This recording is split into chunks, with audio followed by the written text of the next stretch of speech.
恭喜恭喜，恭祝你心想事成，事事如意，行運一條龍啊！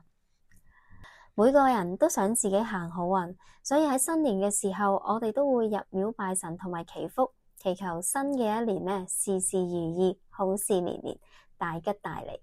但係原來有好多人都覺得自己呢一生冇真正行過運，好事呢就唔多有，但係衰嘢呢就時有發生喎。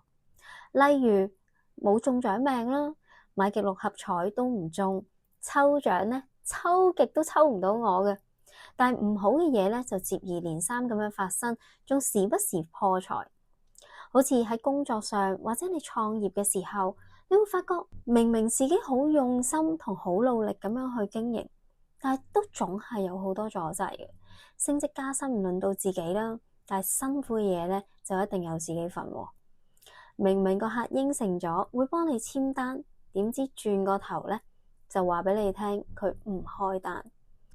呢啲阻滯令到你覺得成功好似好遠好困難咁樣。如果你都有遇到呢啲情況，或者你正在經歷嘅話，今日呢條片你哋一定要睇到最尾，因為我今日會同大家分享5個秘技，呢5個秘技係令到我由地獄黑仔王變成開運體質。如果你都想你嘅生活越嚟越順利嘅話，拎定本筆記簿出嚟，抄低佢，尤其是係第3點同第5點，一定會幫到你哋嘅。Hello， 大家好，我係肥汪明慧。點解我會話俾你聽我係一個地獄黑仔王呢？因為我真係好黑仔啊，運氣差到一個點。例如我去餐廳食嘢會食到小強啦，追巴士永遠都係睇住架車走，我係送車尾。去鋪頭行街，啱啱攞起一件產品，產品可以喺個包裝盒裏邊跌咗落地下爛咗，然之後我要賠錢嘅。咁第一次搬出嚟住，屋企就俾人爆竊，仲要咧撬爛咗我個大門啦。成日俾人偷手機、偷銀包，仲要我買嘅電話咧，就算新嘅都好啦，成日都要維修嘅。我仲記得咧，我試過買過一部電話，個品牌叫 Nokia，係一個國際品牌嚟。部電話我用咗3個月，我足足維修咗5次，而且呢個唔係單一事件啊，不斷發生。我嘅磁場咧，好似同啲電器有仇咁樣嘅，每一次買親咧都一定有問題。但係如果我同朋友一齊去買，朋友又買咧，佢係冇嘢噶，只係得我有問題嘅啫。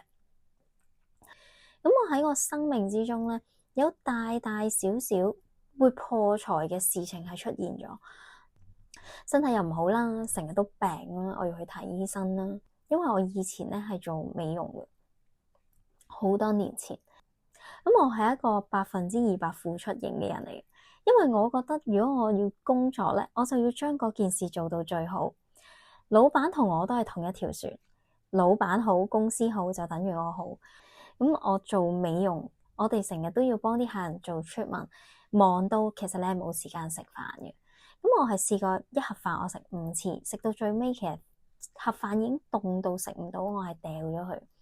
咁有陣時做唔切啲客，我會開 OT 啦。總之咧，我就係將我自己生命咧，我就賣咗俾公司。當時我分店咧，亦都係全個公司咧業績最高嗰個嚟嘅。但係你為公司付出咁多都好啦，升職加薪嗰個唔係我，但係勞力咧就有自己份嘅。甚至乎我嘅老闆咧會搶我嘅大客去另外一間分店俾嗰個店長嘅。當時呢啲嘢都會令到我好唔開心啦。同埋我咧有一個習慣，就係每年新年嘅初2，我都會去廟嗰度咧求籤，咁就睇下自己喺新嘅一年運程係點啦。每一次我求到啲籤，解籤嗰個人都會同我講，你今年咧運程就麻麻，流年就唔係咁好啦。如果你想運程好啲嘅，你就作下福啦，等自己今年順順利利，或者點個燈，燒份寶啦。咁我全部都會照做嘅。經歷咗好多年都係咁咧，其實我已經好接受我自己係一個運氣唔好同埋冇乜運行嘅人。直至到我運用咗以下呢5個秘訣，你知唔知啊？我係由細到大都冇抽獎命嘅人，一份禮物都未試過抽中。搖身一變成我成日都抽中獎，而且我仲抽中過頭獎、現金獎，成日都有人請我食飯啦，成日都收到禮物啦，變成一個開運體質，生活充滿咗各種嘅奇蹟。今日我就將呢5個秘訣偷偷地咁樣分享俾你哋。如果你都想你嘅生活越嚟越順，變成開運體質嘅話，咁你就要將呢幾個重點抄低。第一點，戒除負面嘅口頭禪。當我哋遇到一啲唔順心嘅事，我哋第一時間會講咩啊？哇，有冇搞錯啊？吓，弊啦，頂，唉。係咪好熟悉呢？你一定咧有講過嘅，呢一啲都係一啲負面嘅感嘆嚟嘅。你知唔知啊？語言咧係有強大嘅吸引力同埋能量嘅。當你發出呢一啲負面感嘆，就等於同宇宙發放一啲負面嘅邀請，咁就好容易吸引一啲負面嘅事發生喺你身上噶啦。我記得我當初咧係用咗一段時間，好刻意咁樣去糾正我呢一啲負面嘅口頭禪。例如當我遇到事嘅時候，我會喺心裏邊默念：哇，太好啦！食飯要排隊，哇，太好啦！追車送車尾，哇，太好，太感恩啦！返到屋企門口發現冇帶鎖匙，哇，天啊，真係超級幸運啊！咁樣嘅事都俾我遇到，你知唔知啊？過咗一段時間之後，我嘅生活竟然越嚟越順利，一啲麻煩嘅小事咧變得越嚟越少，因為我用一啲正面嘅語句將呢一啲負面嘅事扭轉過嚟，令到我嘅生活好多嘢都莫名其妙咁樣順利咗好多啊！你諗下，我哋每日都講咁多嘢，咁點解我哋唔講一啲正面嘅嘢？第二點，清理舊人舊物，斷捨離。每一件物件呢，佢都有佢嘅能量，但係如果擺放時間太長，我哋冇喐過佢嘅話，佢呢件物件嘅能量就會係停滯同埋唔流動，就好似我哋手握住一個拳頭咁樣啦。當我有另外一隻手指想攝入去呢個拳頭裏邊咧，我係完全冇空間嘅。點解我會咁講呢？因為當你嘅能量場俾一啲舊事物、舊能量充斥住嘅時候，你有一啲新嘅能量係入唔到嚟嘅。檢查一下我哋嘅房間、我哋嘅衣櫃啦。如果有一啲擺放超過2年以上冇着過嘅衫啦、褲啊、一啲外套，又或者完全冇喐過已經喺度封塵嘅物件咧，我都請你哋清理咗佢，因為呢一啲舊嘅能量咧，其實會直接影響我哋嘅運程嘅。咁如果你想有一個好嘅伴侶，或者你單身咗好耐，你好想有一個新嘅伴侶嘅話，你要留意啦，你要檢查一下你仲有冇留低一啲前度送俾你嘅嘢。如果有嘅話咧，咁你睇下嗰一樣嘢，你係咪真係非留不可？如果唔係嘅話，我都建議你處理咗佢，因為你保留咗前度嘅物件，其實你有一部分嘅能量，你都會停留咗喺同你前度嗰段關係裏邊啊。而呢一個咁樣嘅能量連結，佢就會阻礙咗你同現任伴侶進行得順利，甚至乎係有一段新嘅關係進入嘅。咁所以如果你覺得舊有嘅記憶係值得保留嘅，咁你可以保留。但係如果你覺得其實件事已經過咗去，人生應該要翻篇嘅話，咁其實我都建議你將呢一啲物件你可以處理咗佢。仲有我哋嘅冰箱啦，我哋嘅雪櫃係好重要，因為我哋食嘅任何嘢其實都可能由你嘅冰箱裏邊嚟，所以如果冰箱裏邊有一啲已經過咗期嘅食物，有一啲過咗期嘅醬料咧，都請你處理咗佢啦。因為我哋食嘅嘢，如果嗰個環境裏邊嘅能量係好嘅話，食落肚裏邊嘅能量亦都係好嘅。咁相反，你冰箱裏邊有一啲過期嘅能量喺度，停滯咗嘅能量喺度，其實都會影響咗你擺入去嘅食物。當你食咗落去，佢亦都會影響咗你嘅運程嘅。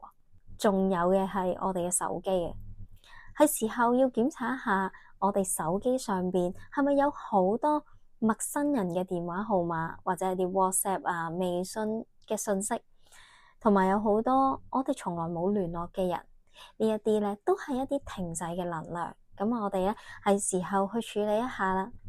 當你咧做晒以上我同你講嘅嘢，你會發覺你整個人嘅能量咧係會有煥然一新嘅感覺，係會好 fresh 嘅。同埋咧，如果你房間你已經整理過，變得整齊整潔嘅時候，你會發覺整個房間嘅能量咧都會變得唔一樣，係會舒服好多嘅。同埋喺你做咗呢件事之後咧，你會發覺以前好難放低嘅人事物咧，突然之間咧就放低晒嘅，萬事萬靈。第三點，多啲接觸大自然。我哋大部分嘅煩惱同埋壓力都係嚟自於工作、家庭、另一半同埋各種嘅關係。當你覺得自己好大壓力，已經開始有一啲煩躁出現嘅時候，不妨去多啲接觸大自然，可以行下山啦，去下露營，去公園接下地氣，同埋喺沙灘踩下沙都係非常之好嘅。將所有嘅煩惱放低，去俾自己同大自然之間做一個交流，去充電。因為有好多研究顯示，當我哋去到一啲公園啊，或者係一啲郊野公園、森林號啦，裏邊個環境咧係充滿住好多好嘅能量同埋負離子，而呢一啲好嘅能量咧係已經證明可以幫我哋消除一啲負能量，同埋令到我哋能量得到平衡。當我哋去到一啲視野好廣闊，又睇到一啲好靚嘅景色，其實成個人嘅身心都得到放鬆，咁樣可以安撫我哋焦躁嘅情緒啦，令到我哋可以回復返平靜，咁樣有助我哋嘅思考變得更加清晰，靈感咧都會提高好多嘅。當你充完電之後，你返去處理任何事情咧，你都會分外得心應手㗎。第四點，戒自我批評同完美主義。你有冇曾經試過喺你遇到一啲挫折，或者係唔覺意犯咗一啲小錯，你會批評自己同埋責怪自己，亦都會諗，哇，點解我會咁冇用？我唔夠好，我唔夠聰明。呢一件事太難啦，我做唔到嘅，我注定失敗。你知嘛？我哋嘅思想同埋語言係有好強大嘅吸引力。你每一次批評自己，喺記憶裏邊都會留有痕跡。當呢啲諗法同埋說話植入咗潛意識，而潛意識相信咗呢一啲說話，你慢慢就會活成你口中所講嘅自己。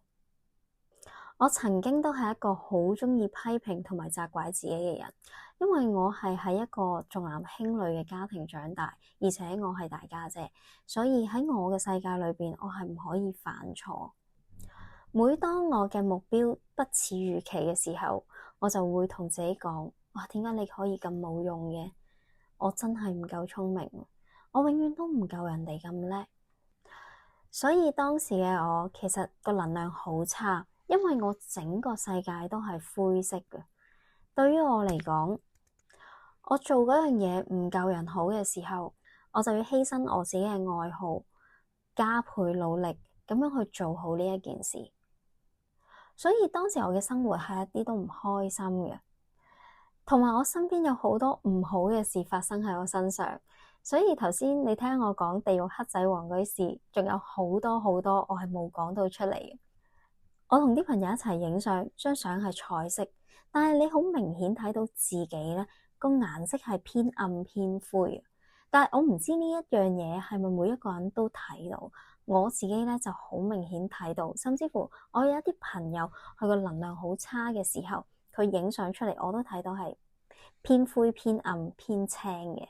當我開始接觸身心靈嘅時候，我明白到原來批評自己係會直接影響我嘅能量，令到我嘅能量變低。我就開始去改變，慢慢我由批評自己，唔接受自己犯錯，去到包容自己，願意俾自己犯錯。